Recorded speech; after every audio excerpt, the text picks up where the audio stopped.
रामचंद्र जी को जब उनके पिता दशरथ राजपाट सौंपने वाले थे, तभी उनकी दूसरी पत्नी कैकई को उनकी दासी मंथरा ने खूब भड़काया। मंथरा ने कहा कि राजा तो आपके बेटे भरत को बनना चाहिए। इसके बाद कैकई ने राजा दशरथ से 2 वर मांगे।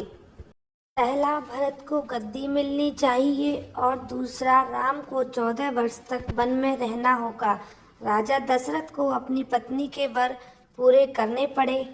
जब रामचंद्र जी वनवास के लिए अयोध्या से निकले, तब लक्ष्मण जी ने भी उनके साथ जाने की इच्छा जाहिर की।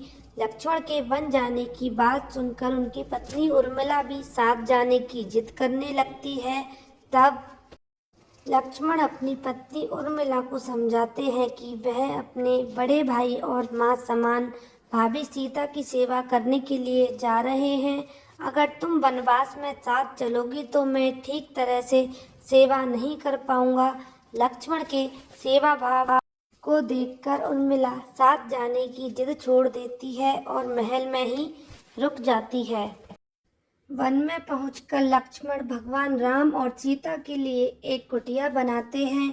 जब राम और सीता कुटिया में विश्राम करते हैं, तब लक्ष्मण बाहर पहरेदारी करते थे। वनवास के पहले दिन जब लक्ष्मण पहरेदारी कर रहे थे, तब उनके सामने निद्रा देवी प्रकट हुई। लक्ष्मण ने निद्रा देवी से वरदान मांगा कि 14 साल तक निद्रा मुक्त रहना चाहते हैं।